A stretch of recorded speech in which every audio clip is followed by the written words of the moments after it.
The rotting corpse of an elderly man lay hidden under torn clothes for months. Local police were so negligent that they are now accused of actually breaking his decomposing bones by stepping on them during a search. This murdered and forgotten victim was Dennis Day. In the 1950s, he was the beloved Mouseketeer who lit up millions of American televisions during Disney's golden era. The entertainment empire drained his childhood labor for meager pay and zero broadcast residuals.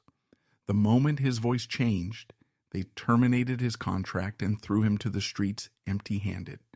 His killer ultimately received a mere 4-year prison sentence. Why is an industry allowed to exploit children? See what I mean? Only to discard I'm Bobby. them to die I have my of BA degree in rotting death in obscurity. In 1955, the United States was in the fervent grip of post-war optimism and the explosive growth of a brand new cultural medium, television. At the center of this societal shift stood Walt Disney, a visionary businessman building an untouchable entertainment empire. The Mickey Mouse Club was designed to be the foundational cornerstone of that expanding empire. And I'm Dean, and I just joined the club. Thank you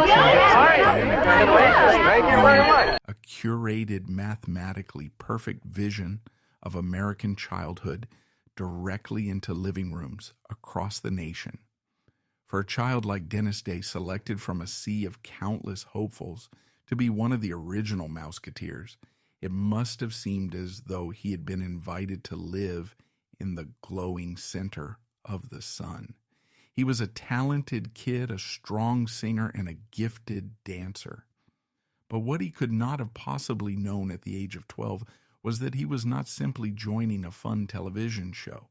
He was actively stepping onto the conveyor belt of an efficient, unregulated corporate machine, one designed to manufacture wholesome family entertainment at a devastating cost to its young laborers.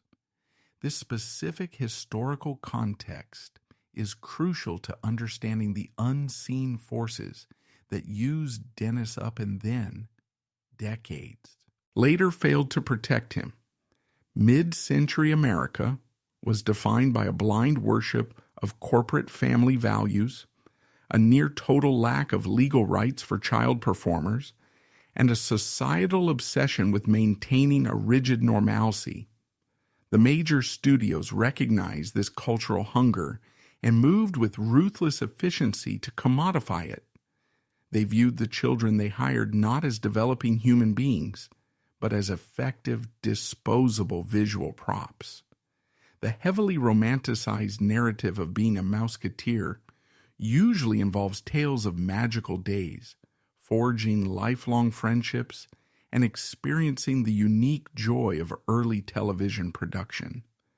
The unvarnished reality for Dennis Day, during his brief 2-year stint from 1955 to 1957, was a daily routine of legalized systemic exploitation. His employment contract, which his parents signed when he was just 12 years old, was a legal document that functioned essentially as modern indenture. This was not a reciprocal agreement. It was an ironclad option contract. This specific phrasing meant that the Disney Corporation held every single card in the deck. Every 6 months, studio executives could unilaterally decide to fire Dennis, casting him aside into obscurity without a second thought or a dime of severance. Yet Dennis and his family possessed no corresponding legal right to walk away from the studio. They were trapped within the parameters of the contract, unable to negotiate for a better living wage. They were also prohibited from accepting lucrative offers from competing studios, even as the Mickey Mouse Club exploded into a global cultural phenomenon. You might logically ask how such a one-sided agreement was legal. The answer lies in what many Hollywood historians point out as the studio's cynical exploitation of a loophole in the Screen Actors Guild rules. Corporate lawyers reportedly classified these trained, heavily utilized child actors not as standard actors, but as variety performers. This single legal distinction, allowed the studio to bypass standard union protections. It slashed the children's weekly wages to the insulting minimum, a paltry $185 to $200 a week. This was the meager price tag placed on the children who were making the House of Mouse one of the wealthiest corporate entities on the planet. But the exploitation did not stop at the weekly paycheck. This was an engineered system designed for permanent residual theft. While the Mickey Mouse Club consistently pulled in tens of millions of dollars in television advertising revenue, the studio launched an avalanche of global merchandising. Everything from metal lunch boxes and thermo sets to clothing, comic books, and the iconic mouse ear hats flooded the consumer market. Yet, the vulnerable children who physically modeled for these products, whose faces made the merchandise valuable to the American public, received nothing from the retail sales. Dennis Day was paid exactly once as a 12-year-old boy for a grueling day's work on the soundstage.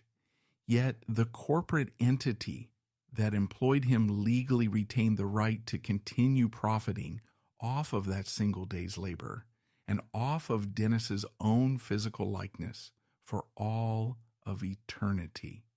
He did the physical work once, and the Disney Corporation got rich forever, denying him any share of the generational wealth he helped to create. The physical and psychological toll this environment extracted from these working children was monstrous. The soundstage was not a magical studio, it was a physical kiln.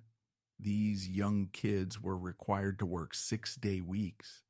Their daily hours often stretched to the limit through clever manipulation of state labor laws. Imagine the physical reality of being 12 years old. You are dressed by the wardrobe department in a heavy long-sleeved wool sweater and commanded to tap dance with bouncing energy under a massive system of industrial carbon arc lights. These early television lighting rigs blazed at ambient temperatures, frequently nearing 104 degrees Fahrenheit, 40 degrees Celsius. This was not just a tough day at the office. These children were literally baking on the enclosed set. Dennis later recalled the excruciating physical toll of continuous, high-impact tap dancing on unforgiving hard floors, take after take. The friction, the heat, and the heavy physical impact caused the children's feet to bleed inside their shoes. Agonizing blisters would form and tear open, and ankles were routinely sprained from the relentless choreography. Yet, the expensive production schedule could not stop for a crying child. The studio's chilling solution to this agony, according to some historical accounts, was to bring in a medical handler. They would give the weeping children a quick freezing spray of chemical painkiller, often cited as an industrial ethyl chloride spray, directly onto their raw, bleeding skin. The children were then ordered to get back into their tight formations, paste the smiles back on their faces, and prepare for the next camera take. Far more insidious than the bleeding feet was the psychological violence inflicted upon their developing minds. Dennis was systematically stripped of his fundamental human right to process or express basic emotion. On the studio lot, any slight hint of physical exhaustion, natural sadness, or childhood frustration was strictly forbidden. Every child was legally mandated to maintain a continuous, unnatural state of artificial cheerfulness. It was an unsettling expression sociologists have dubbed the industrial smile. This was not just a temporary performance required between the words action and cut. It was enforced via the legal threats hidden within their contracts. Every child's employment document included a strict morals clause. This gave studio executives the absolute power to fire them instantly and permanently for any private behavior deemed inappropriate by the corporation. This effectively held their budding careers and their families' livelihoods hostage to a rigid corporate definition of morality. And what of the state-required education that was supposed to protect their intellectual futures? California law mandated 3 hours of dedicated schooling a day for all working child actors. The studio managed this legal requirement by hacking the educational time into disruptive 15-minute intervals, scattered randomly between the endless camera takes. A child would be pulled from a complex math problem the second an assistant director yelled for them, and shoved back into a desk moments later. This chaotic environment ensured that any chance of genuine intellectual development was utterly destroyed. The studio left these children intellectually stunted. It ensured that once they were chewed up by the entertainment machine, they would be unprepared for normal life after the television cameras stopped rolling. The expiration date for a child star in the 1950s studio system was brutal and predictable. For Dennis Day, the end of his utility arrived with a jarring thud in 1957. At the age of 14, basic human biological reality became a corporate liability. Dennis simply began to hit the natural stages of puberty. He grew taller, his physical proportions changed, and his singing voice began to crack and deepen.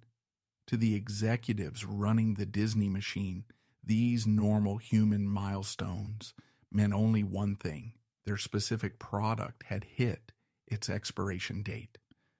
The illusion of eternal, unchanging childhood had been broken. His unilateral option was simply not renewed. He was fired on the spot, discarded from the only world he had known for 2 years. There was no transition plan. There was no financial severance package to support his future. There was zero psychological counseling provided to help an isolated 14-year-old handle the severe whiplash of going from a universally recognized national television icon to an unemployed teenager. Furthermore, because of the predatory legal loopholes the studio had used to hire them strictly as variety performers, there was no financial safety net. No pension was provided from the very labor unions that were supposed to protect working performers. At 14 years old, Dennis Day was dumped onto the pavement, left with nothing in his pockets but a stolen childhood and a lifetime's worth of untreated psychological trauma. The sudden ejection from the manicured ecosystem of the Walt Disney Studios left 14-year-old Dennis entirely untethered in a world he had never been taught how to navigate. The expiration date of his corporate utility had arrived, and the transition was unforgiving. He was thrust back into the mundane, anonymous world of standard adolescence. He carried the invisible weight of profound exploitation and the ingrained conditioning of the industrial smile. He desperately attempted to find his footing, trying to assimilate into a society that only recognized him as the boy in the mouse ears, a relic of a sanitized past that he could never truly escape. But the tragedy of his discarded youth was compounded by an insidious societal force taking hold of Cold War America. It was a force that would permanently seal his fate and lock him out of the entertainment industry forever. As Dennis transitioned into a young man, he came to terms with a fundamental truth about his own identity. He was a gay man. In the modern era, this fact is simply a detail of personal biography, but in the paranoid, oppressive cultural climate of mid-century America, it was a terrifying liability. This was the era of McCarthyism, a time defined by deep political suspicion and ruthless societal conformity. Alongside the infamous Red Scare that targeted suspected communists, There existed an equally vicious moral panic known to historians as the Lavender Scare. The federal government, conservative media, and corporate structures of the time categorized homosexuality not merely as a social taboo, but as a severe mental illness and a legitimate threat to national security. Gay men and women were routinely hunted, publicly outed, and purged from government positions and corporate payrolls across the country. For a recognizable former child star trying to claw his way back into the performing arts, this dangerous social climate was an insurmountable barricade. The Hollywood studio system, terrified of any public scandal that could derail their profitable family-friendly brands, operated a powerful whisper network. There was no need for a publicized trial or a formal declaration. When it became quietly suspected in the back rooms of casting agencies that this former symbol of wholesome American childhood was gay, every door to continued acting work was permanently slammed shut. He was actively blacklisted by the exact same industry that had built its fortunes on his back. The system that had stolen his primary earning years and used his innocent face to generate millions of dollars now weaponized that fame to destroy his future. They denied him his fundamental right to artistic labor, treating his authentic identity as a toxic contagion that had to be excised from the glittering world of show business. To escape the shackles of this systemic bigotry and the daily humiliation of being a rejected outcast in the city that had once worshipped him, Dennis made a life-altering choice. He decided to abandon the entertainment industry entirely and flee the toxic environment of California. He spent years navigating a hostile world, eventually finding lasting companionship when he met his devoted partner, Ernie Caswell, in the 1970s. Seeking permanent refuge, quiet anonymity, and physical safety, the couple relocated to the remote rural town of Phoenix, Oregon, in the 1980s. This was not a glamorous retirement. It was an act of voluntary exile from a society that refused to let him exist on his own terms. The economic reality of this transition cannot be overstated. One day, you are a recognized star performing for MA, Illions. Decades later, completely stripped of the vast residual wealth you generated, you are relegated to the bottom of the economic hierarchy just to afford basic groceries and shelter. This was a man possessing trained musical and theatrical talent who had dedicated his childhood to mastering his craft. Yet he was abruptly reduced to a life of anonymous manual labor simply to survive the winter. Dennis William Day spent the vast majority of his adult life working quietly in the shadows. He worked as a local gardener, a neighborhood handyman, and a general laborer. He spent his days brewing homemade wine in his kitchen and standing behind folding tables selling jars of fruit jam at dusty community farmers markets. He lived his life out of the public eye, with his partner Ernie faithfully at his side, just trying to carve out a peaceful existence far away from the blinding spotlight that had burned him. It is a testament to his resilience that he managed to build a loving relationship and a quiet life in Oregon, but the trauma of his exploited, impoverished past had not left him. The psychological damage inflicted by a lifetime of financial precarity, corporate abandonment, and the daily stress of hiding his identity from a hostile world eventually manifested in a tragic psychological condition known as hoarding disorder. As Dennis grew older, his small, unassuming home in Phoenix, which he shared for decades with Ernie, slowly transformed into a physical manifestation of his chaotic inner world. This was not a simple case of a cluttered house or a collection of eccentric antiques. It was a biological trauma response. The house became packed floor to ceiling with a suffocating mountain of garbage, old clothes, rotting newspapers, and useless detritus. The hoarding swallowed the living spaces, leaving only narrow, treacherous paths carved through the chaos. Psychologists understand severe hoarding as a desperate, unconscious attempt to build a physical fortress against a world that has historically taken everything away from the victim. Dennis was physically insulating himself with trash, creating a hazardous environment that reflected the untreated neglect he had suffered since childhood. Into this vulnerable and physically dangerous domestic environment, a new tragedy began to unfold. By the early months of 2018, the unavoidable realities of human aging severely fractured the quiet sanctuary Dennis and Ernie had painstakingly built.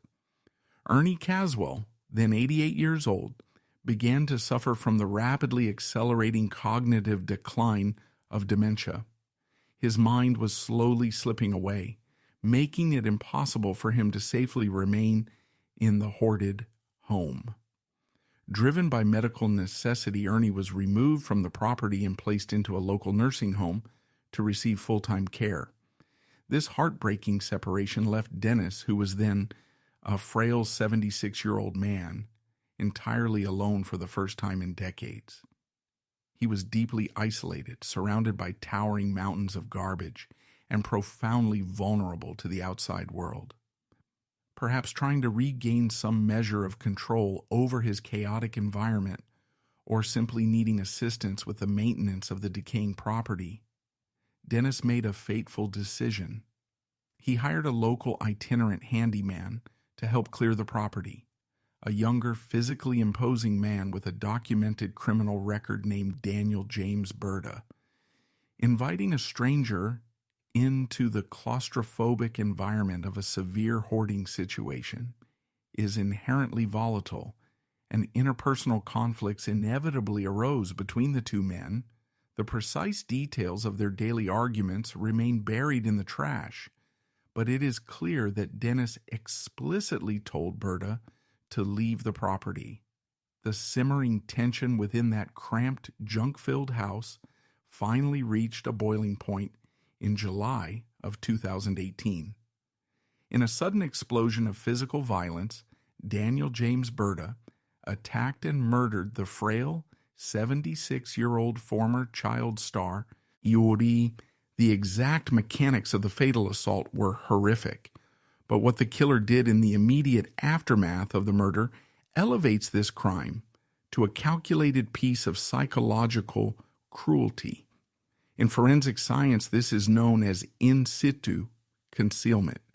Faced with a lifeless body in a residential neighborhood, a standard criminal might attempt to hastily wrap the remains and flee the property.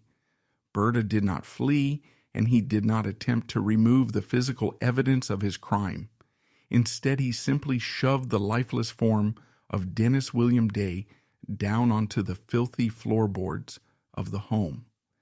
Then, demonstrating a chilling capacity for cruelty, Berta weaponized the very hoarding disorder that was a direct symptom of Dennis's lifelong trauma against him.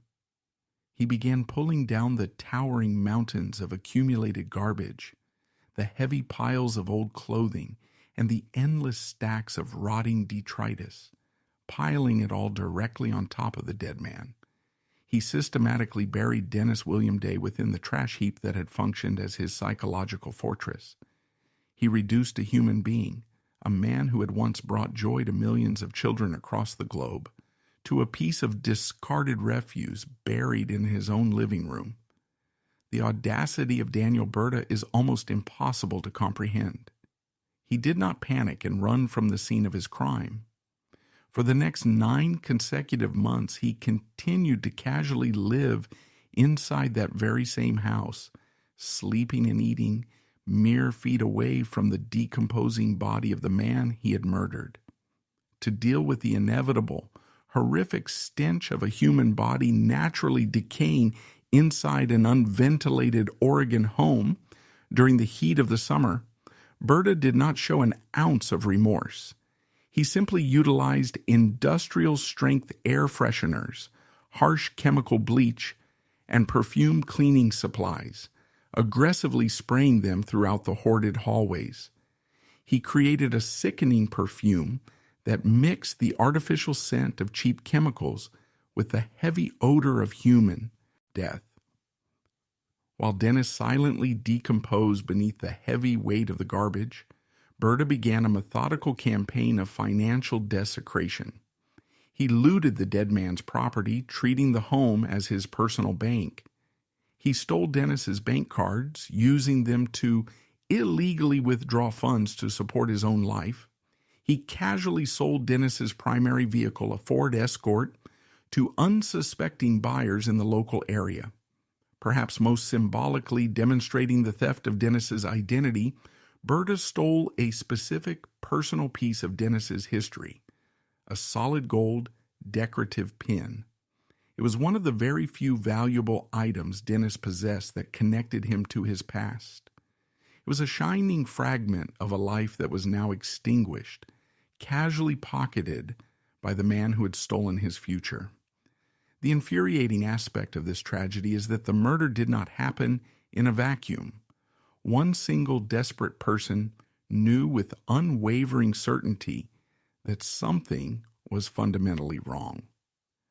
Trapped in the sterile confines of his local nursing home, a heartbroken and physically declining Ernie Caswell realized that his partner of several decades had simply vanished. Despite his advancing dementia, Ernie repeatedly and frantically told his daily caregivers, attending nurses and doctors, a terrifying truth. He consistently repeated the phrases, "My Dennis has been gone a long time. I haven't heard from him. Something is wrong. He would not leave me." Tragically, Ernie's desperate pleas were largely dismissed by those around him as mere symptoms of dementia, costing investigators crucial time. Because Ernie was formally diagnosed with neurocognitive decline, his specific, accurate concerns were not treated as valid human testimony by the medical staff managing his care. They looked at an 88-year-old disabled man pleading for the life of his partner, and they simply patted his hand and told him he was confused. This clinical assumption that a cognitively disabled person's testimony is inherently invalid effectively stole the precious golden time in any missing persons investigation. To be fair, a hospital employee did eventually assist Ernie in contacting the authorities to file a missing persons report, but the initial lack of urgency and the dismissal of his coherent warnings allowed the trail to run cold. If his desperate testimony had triggered an immediate rigorous welfare check on the property in July of 2018, Dennis might have been found immediately. His murder could have been solved within days. The forensic evidence would have been perfectly preserved, and his devoted partner would have been given some small measure of peace before his own mind entirely faded away. Instead, Ernie Caswell was left alone to grieve a disappearance that his own medical team flatly refused to prioritize. While Ernie sat trapped in the nursing home, the physical reality of what was happening inside the house in Phoenix, Oregon, was becoming impossible to ignore. A human body cannot simply vanish, and the biological processes of decomposition are relentless and pungent. As the sweltering heat of the summer of 2018 descended upon the rural town, the unventilated, hoarded house began to bake. The thick mountains of garbage that Berta had piled on top of Dennis Day's lifeless form acted as a morbid incubator. The industrial air fresheners were insufficient to mask the undeniable odor of human putrefaction that began to seep through the floorboards, out of the sealed windows, and directly into the surrounding neighborhood. The neighbors living in the immediate vicinity were not trained forensic experts, but the primal human olfactory system is biologically hardwired to immediately recognize and recoil from the specific scent of death. It is an odor that triggers an immediate alarm in the brain, a smell entirely distinct from everyday household garbage. Multiple concerned neighbors, alarmed by the sudden disappearance of the quiet, elderly man, and nauseated by the horrific stench radiating from his property, placed urgent calls to the local authorities. They explicitly requested that the Phoenix Police Department conduct a formal welfare check on Dennis Day, specifically citing the overwhelming foul odor. This was the critical moment where the law enforcement system was legally and morally obligated to secure the premises and uncover the violent crime. Instead, what followed was a display of law enforcement incompetence so profound that it defies logical comprehension. When the dispatched officers of the Phoenix Police Department finally arrived at the property to investigate the welfare calls, they were met with the exact same overwhelming stench of decomposition that the neighbors had reported. A standard police protocol for a missing elderly person, combined with the undeniable smell of rotting flesh, dictates an immediate forensic sweep of the entire property and the deployment of specialized search teams. But the responding officers conducted a cursory, lazy visual inspection of the chaotic premises. Confronted with the massive piles of hoarding and the horrific smell, they chose the path of least bureaucratic resistance. With zero forensic evidence to support their reckless conclusion, the officers officially wrote in their report that the overwhelming stench of a decomposing human being was almost certainly just the smell of bad meat left rotting inside a broken freezer. They officially closed the welfare check, turned their backs on the active crime scene, and simply walked away, leaving a killer living comfortably inside the home of his victim. This initial failure of basic police work allowed Berta to continue his campaign of financial desecration completely uninterrupted for months. However, the terrifying incompetence of the Phoenix Police Department was not finished. In a subsequent visit to the property, heavily pressured by the ongoing missing persons reports from Dennis's remaining family members, the local police officers returned to conduct a physical search of the interior of the home. They entered the hazardous environment, picking their way through the suffocating waist-high mountains of garbage and rotting detritus. It was during this specific disorganized interior search that the most grotesque violation of the entire tragedy allegedly occurred. It was a moment of physical negligence so severe that it permanently destroyed any hope of securing true legal justice.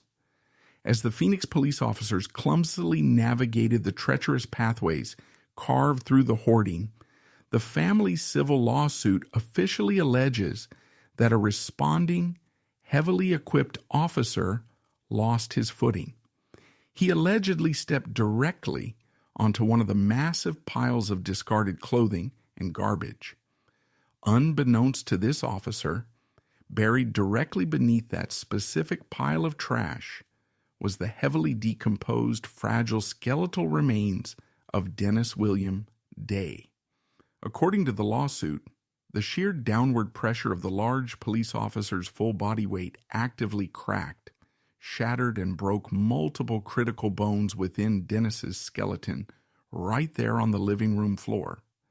Despite physically stepping onto what the family claims was a human corpse, the officer failed to recognize what had happened. The police completed their disastrous sweep of the residence, formally reported finding nothing of interest, and exited the home, leaving Dennis William Day's shattered remains to continue rotting.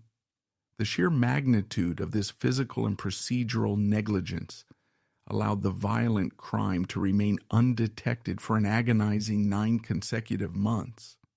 From the sweltering heat of July 2018 Through the freezing winter and into the early spring of 2019, Dennis lay buried under the garbage while his killer slept in the adjacent room and spent his stolen money. It was not until April of 2019, when the massive failure of the local police department forced the intervention of a higher authority, that the truth was ultimately unearthed.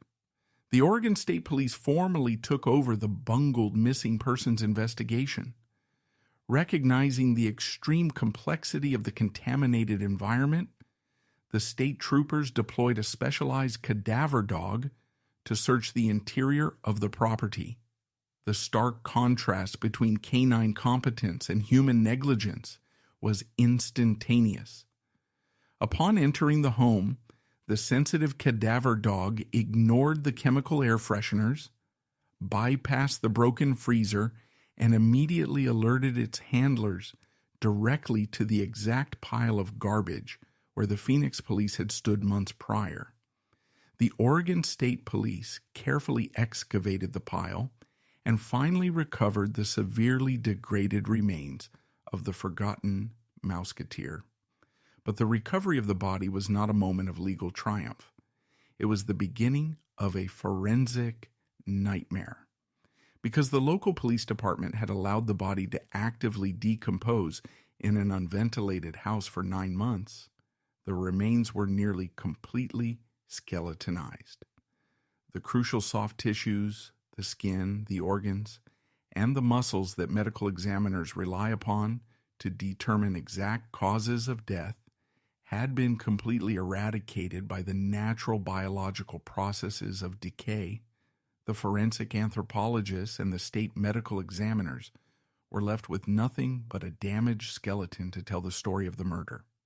This is exactly where the clumsy negligence of the Phoenix Police Department permanently sabotaged the criminal prosecution. When trained forensic anthropologists examined the recovered skeleton in the sterile environment of the state morgue, they immediately noted the presence of multiple severe bone fractures. Under normal forensic circumstances, these specific broken bones would have served as undeniable physical proof of a violent physical assault, providing the district attorney with the exact weapon needed to secure a first-degree murder conviction against Daniel James Berta. However, the medical examiners were made aware of the alleged ions that a heavy police officer had actively stepped on and compromised the body long after the murder had occurred. This created an insurmountable scientific dilemma. The forensic experts simply could not scientifically differentiate with medical certainty between the ante-mortem fractures, the bones broken by the killer during the fatal assault, and the post-mortem fractures, the bones allegedly shattered by the heavy boot of the police officer months later. In the rigorous field of forensic science, if you cannot definitively prove exactly how and when a specific trauma occurred, you cannot legally assign that specific trauma to the defendant. Because the initial investigators had compromised the physical chain of evidence and contaminated the crime scene, the medical examiner had no choice but to officially rule the formal cause of death as undetermined. This single clinical word on the autopsy report was the final legal tool that the American justice system utilized to fail Dennis Day. In the complex arena of the American criminal justice system, the prosecution bears the unyielding burden of proving a defendant's guilt beyond a reasonable doubt. You cannot secure a murder conviction simply because you know a man is guilty. You must be able to forensically prove exactly how he committed the murder to a jury of your peers. By July of 2024, after years of agonizing legal delays and exhaustive forensic reviews, the prosecuting attorneys realized with sinking dread that their primary criminal case was utterly gutted. The aggressive defense attorneys representing Daniel James Berta brilliantly exploited the massive documented incompetence of the Phoenix Police Department. They successfully argued that without a medically determined cause of death, the state could not prove beyond a reasonable doubt that Berta's specific actions had actually killed the 76-year-old man. The police negligence had handed a violent predator an impenetrable legal shield. Faced with the terrifying prospect of taking a severely compromised case to trial and potentially losing entirely, the district attorney was forcefully backed into an agonizing legal corner. A total loss would result in the killer walking free without a single day of punishment. They were forced to offer the murderer a lenient plea deal just to secure any semblance of a conviction on paper. Daniel James Berta, the man who brutally assaulted a helpless elderly man, buried his body under a mountain of rotting garbage, lived alongside his decomposing corpse for 9 months, and aggressively looted his life savings, was allowed to casually plead down to minor secondary charges. He officially pleaded guilty to the vastly reduced charges of manslaughter and the abuse of a corpse. For the calculated destruction of Dennis Day, Berta was sentenced to a mere 50 months in prison, a staggering slap in the face to the victim's family. The American legal system had looked at the brutal, senseless murder of a former national icon, reviewed the horrific desecration of his remains, and mathematically calculated that the total value of his stolen life was worth roughly the same amount of jail time given to a standard car thief. Picture a heavily funded municipal police department equipped with state-of-the-art forensic technology, universally celebrated by the public as the pinnacle of modern criminal justice. Place that highly polished image directly beside a devastated family sitting in a sterile courtroom, ignored and systematically dismissed by the very institution sworn to protect them. This violently contrasting paradox forces the reader to ask why this discrepancy in justice exists. How does a multi-million-dollar legal and investigative system actively protect its own staggering incompetence while treating the brutal murder of a vulnerable elderly gay man as nothing more than an administrative inconvenience? The agonizing legal aftermath of the Dennis Day murder trial exposes the darkest layers of institutional self-preservation. For the surviving family members, the shockingly lenient sentencing of the killer was only the beginning of a second psychological torture. They were immediately forced to pivot from mourning a brutal homicide to actively battling a massive municipal government. In response to the disastrous handling of the case, Dennis's grieving family filed a $2.2 million civil lawsuit against the Phoenix Police Department. This comprehensive lawsuit painstakingly laid bare the gross municipal negligence. It demanded public accountability for the irreversible destruction of the forensic chain of evidence. In a functioning society, an error of this magnitude would trigger immediate internal affairs investigations. However, the calculated response from the city's legal defense team was an exercise in aggressive bureaucratic stonewalling. The municipal lawyers utilized sophisticated legal doctrines like qualified immunity to shield the negligent officers. They argued, with clinical detachment, that the police officers were operating in a complex, hazardous hoarding environment. Therefore, they claimed the city could not be held legally responsible for accidentally stepping on a concealed corpse. This defensive posture completely minimized the indignity suffered by the victim. By challenging this doctrine in the civil courts, the family of Dennis Day is actively fighting to establish a critical legal precedent. They are demanding that the justice system formally recognize that treating the life of an elderly, reclusive man with disposable disregard is a catastrophic failure of civic duty. To fully understand why Dennis Day was treated with such profound disregard by both the medical establishment that minimized his partner's warnings and the police force that botched his recovery, one must analyze the specific intersecting vulnerabilities that defined his existence. His tragic fate was not an anomaly.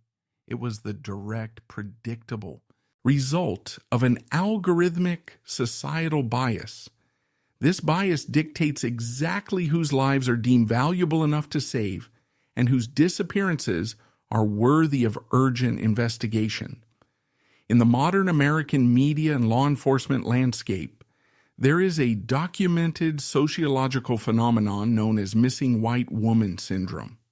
When a young, affluent, conventionally attractive, and heterosexual woman goes missing, it instantly triggers a massive mobilization of state resources, national cable news coverage, and urgent round-the-clock police investigations.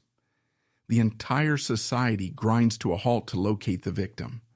Conversely, when the missing person is an elderly, reclusive gay man suffering from the severe, socially stigmatized symptoms of hoarding disorder, whose only advocate is an 88-year-old partner trapped in the advancing stages of dementia, the societal response is a deafening, lethal silence.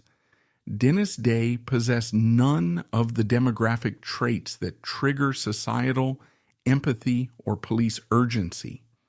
He was marginalized by his advanced age, isolated by his psychological trauma, and disenfranchised by a system that viewed his partner's desperate cries for help through the prejudiced lens of cognitive decline.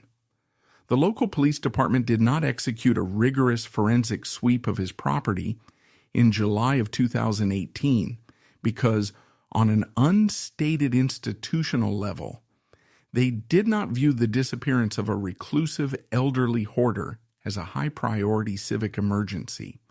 They treated his life as disposable, a tragic echo of the exact same disposable treatment he received from the Walt Disney executives who fired him half a century prior.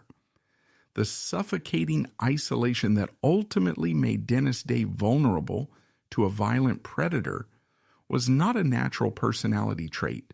It was a deeply ingrained survival mechanism actively forged during the darkest, most oppressive years of the Lavender Scare.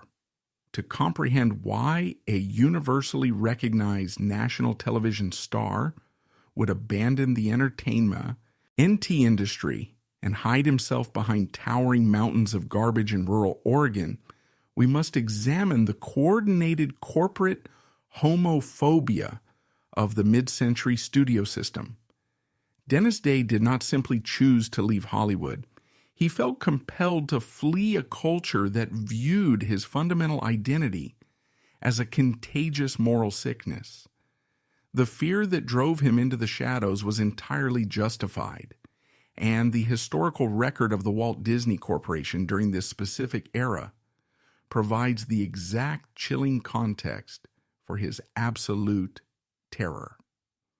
While Dennis was desperately trying to navigate his post-Mouseketeer adolescence and come to terms with his identity, he was actively witnessing the horrific public professional executions of his peers within the exact same studio system.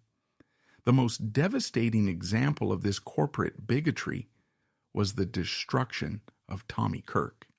Tommy Kirk was one of the biggest, most profitable child stars in the entire Disney stable during the late 1950s and early 1960s. Starring in culturally defining blockbuster films like Old Yeller and the Shaggy Dog, he generated untold millions in box office revenue and merchandising for the corporate empire. However, in 1964, at the height of his global fame, studio executives discovered that the 21-year-old actor was involved in a private, consensual, same-sex relationship.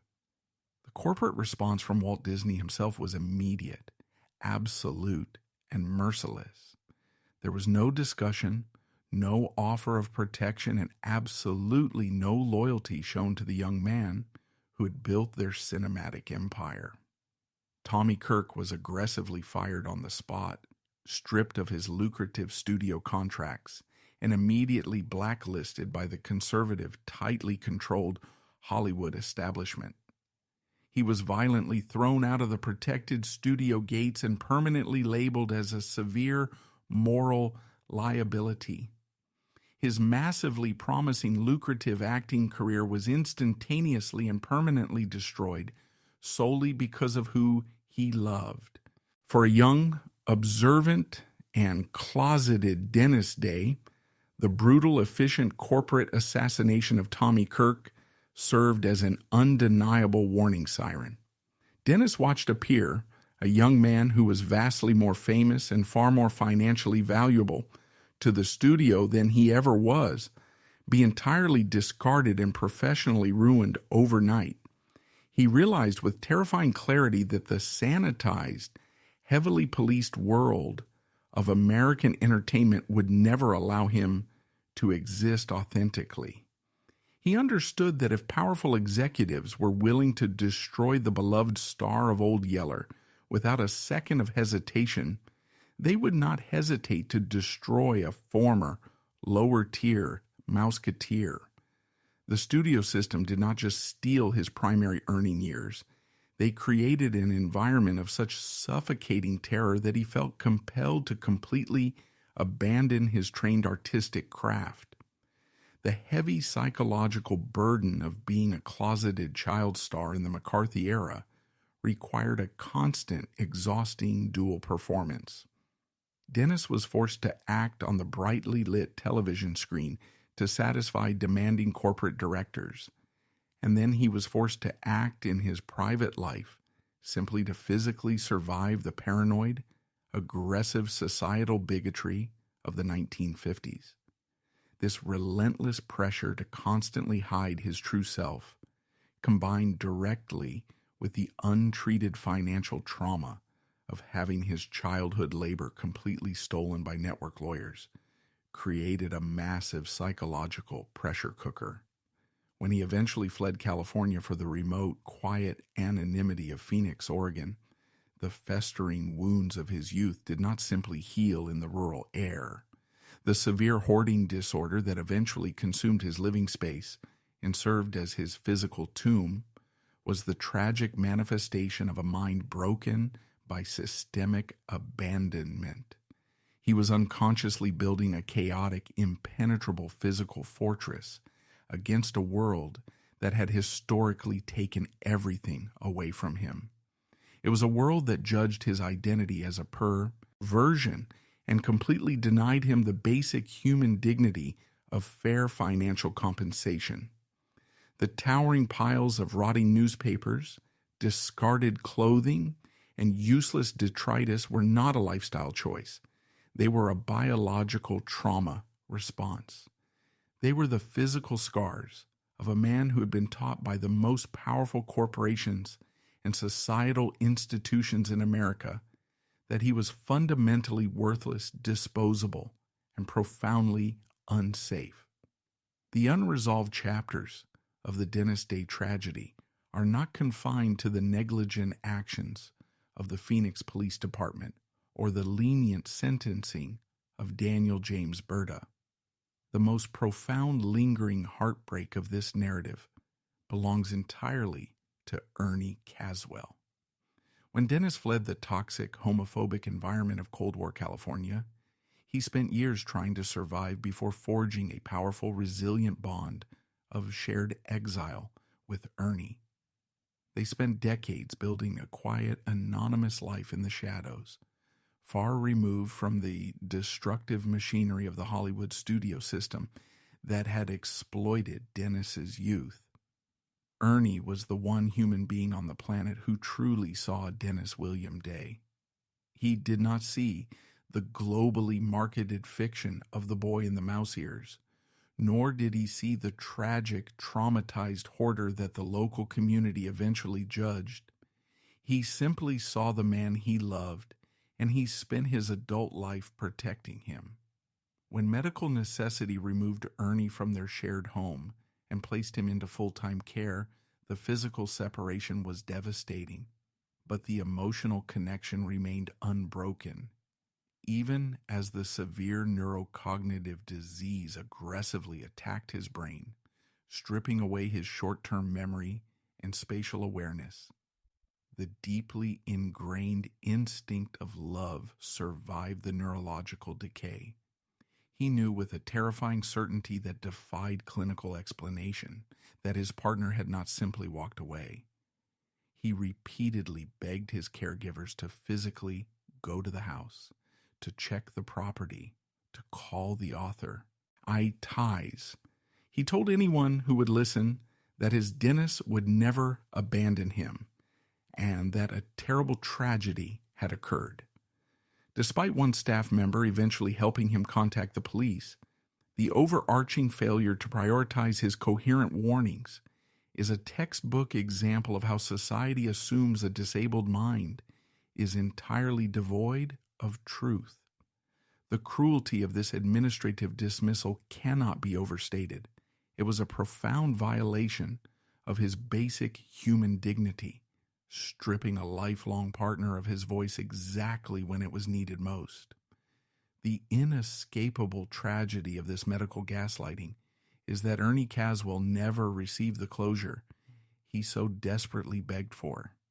As the months dragged on, and the botched police investigation failed to uncover the body buried just miles away from the nursing home, Ernie's physical and mental health continued to rapidly decline.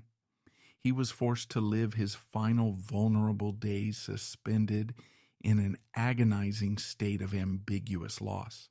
He was entirely denied the basic human dignity of knowing the truth about his partner's fate, denied the ability to properly mourn, and denied the opportunity to bury the man he had loved for decades. In 2021, long before the forensic nightmare was fully untangled, Ernie Caswell passed away. He died quietly in the nursing home, taking the absolute truth he had known all along to his grave. The preventable injustice of Ernie's death casts a dark shadow over the subsequent legal proceedings. While Ernie was fading away in a state of unresolved terror, the physical remnants of Dennis Day's exploited life were being aggressively dismantled. The callous theft of Dennis's belongings reveals a sociopathic detachment that is almost impossible to comprehend. The killer treated the severe hoarding environment as a convenient, insulated fortress. The eventual publicized recovery of stolen artifacts by state investigators, most notably a solid gold decorative pin Dennis had earned during his Disney tenure, served as a profoundly depressing physical metaphor. The pristine, valuable corporate symbol of the massive entertainment empire had survived the decades. It survived the severe hoarding environment and the brutal murder. Meanwhile, the vulnerable human being who actually earned it was reduced to shattered, decaying bones beneath the muddy footprints of a negligent police officer. The massive Walt Disney Corporation maintained a deafening silence regarding the horrific death of one of its original foundational stars. There were no grand corporate memorials. There were no official statements of institutional grief. He was entirely viewed as an expired, depreciated asset that offered no modern public relations value to the shareholders. This chilling corporate silence is deeply indicative of the broader entrenched systemic apathy that protects the entertainment industry from any true historical accountability. The entire business model of early television and cinema was built upon the invisible, shackled labor of children who possess no legal agency. When the modern public consumes the heavily nostalgic classic media of the 1950s, they are actively engaging with a deliberate, manufactured illusion, the bright, energetic smiles of the Mouseketeers, the wholesome domestic environments of the classic sitcoms, and the orchestrated musical numbers completely obscure the grueling physical exhaustion, the denial of basic educational rights, and the irreversible psychological conditioning forced upon the developing performers. The fiercely fought legal battles and the agonizing silence from powerful institutions highlight a systemic apathy that protects the entertainment industry from any true historical accountability. When the modern public consumes the heavily nostalgic classic media of the 1950s, they are actively engaging with a deliberate, manufactured illusion. The bright, energetic smiles of the Mouseketeers completely obscure the grueling physical exhaustion and the irreversible psychological conditioning forced upon developing performers. This tragic narrative forces a highly visible message to marginalized communities across the nation. The systemic bias that dictates whose disappearances are urgently investigated and whose lives are casually written off as unimportant must be permanently dismantled. When you step back and view the tragic arc of Dennis William Day's existence from a macro perspective, it presents a terrifying portrait of systemic failure. His life story is not merely an unfortunate biography of a fallen celebrity. It is a profound moral failure story of an entire nation and its institutions. His grueling story highlights the terrifying fragility of the human experience when faced with the shackles of corporate indifference, societal bigotry, and state incompetence. He was the quintessential disposable person, used up when he was a convenient corporate asset, blacklisted when his identity became socially inconvenient, ignored when he was elderly and vulnerable, and forgotten by the legal system when he was dead. The legacy of Dennis Day demands a profound, uncomfortable reevaluation of the classic media we passively consume and the massive entertainment empires we actively fund. It forces us to definitively acknowledge that the comforting illusions of our past were very often bought and paid for with the stolen youth and the literal lives of the children forced to perform. The enduring image of this historical narrative should not be the happy, dancing Mouseketeer smiling under the blazing studio lights. It must be that small, solid, gold decorative pin. It is the only remaining fragment of an exploited life, a silent witness to a human being who was valued by the world only for his immediate economic use, and in the tragic, violent end, was left utterly unprotected by the society he once entertained.